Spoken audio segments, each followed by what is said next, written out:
Kalau masalah, merencanakan kehamilan ketika ada risiko infertilitas itu emang harus berdua ya, Dok, ya? Masing-masing Ya berdua, karena yang bisa hamil kan karena berdua, nggak bisa ya. karena sendiri-sendiri ya. Kalau sendiri-sendiri nanti nggak, ya hamil itu karena ada sperma dan ada sel telur, ya bisa hamil. Kalau misalnya komponennya tidak lengkap, kita nggak tahu apa yang jadi masalahnya begitu. Oke, jadi, merencanakan kehamilannya berdua, hamilnya juga berdua ya, Dok, ya? Gitu. Oke. Nah, Dok, nah sekarang lagi pandemi nih, Dok. Kalau untuk merencanakan kehamilan di masa pandemi itu aman nggak sih, Dok? Soalnya kan dibilang ibu hamil tuh riskan juga gitu untuk terserang infeksi. Betul, betul. Jadi ibu hamil termasuk dalam individu atau kelompok yang fragile, ya, yang beresiko tinggi untuk tertular atau terinfeksi COVID-19. Maka dari himpunan disarankan untuk ibu-ibu yang mau hamil sudah lengkap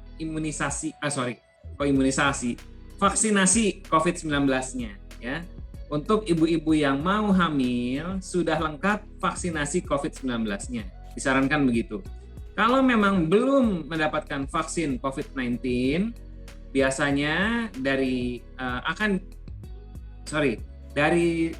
Kemenkes, Mbak Maria, direkomendasi untuk mendapatkan vaksinasi ibu hamil itu pada usia 13 minggu sampai 33 minggu. Gitu.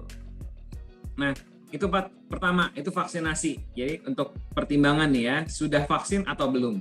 Yang kedua, apakah ibu cukup nyaman untuk pergi memeriksakan diri ke fasilitas medis begitu. Apakah ada fasilitas medis yang aman yang bisa dijangkau oleh ibu dan untuk memeriksakan kehamilannya. Itu juga jadi pertimbangan.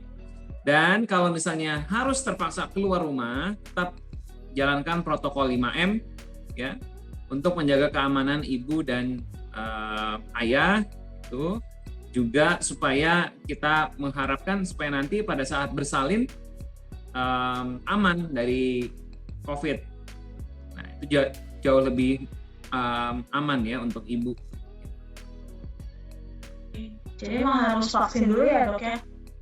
Sebaiknya vaksin dulu, tidak diharuskan. Misalnya mau hamil harus tidak diharuskan tapi direkomendasikan, Mbak Maria.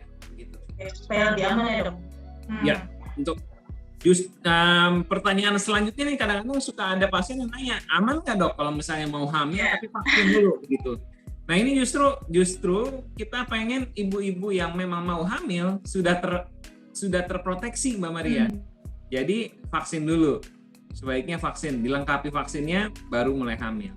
Kalau terpaksa tiba-tiba pas lagi bukan tiba-tiba ya. Misalnya dalam perjalanan mau persiapan vaksin, udah hamil, nggak apa-apa. Nanti vaksin dilanjutkan di usia 13 minggu. Oke.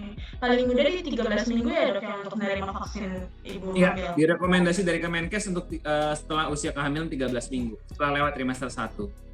Oke, itu ada alasan khusus kan, Dok? Apakah vaksinnya bisa pengaruh ke bayinya atau seperti apa?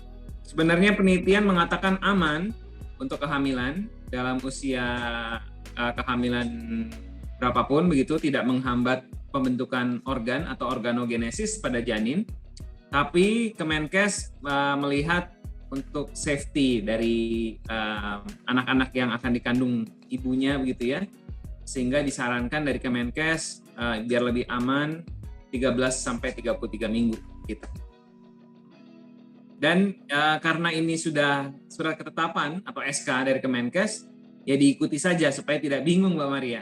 Ya, jadi nggak bikin nggak bingung gitu ya. Jadi ada petunjuk yang memang sudah cukup jelas dan difasilitasi sama pemerintah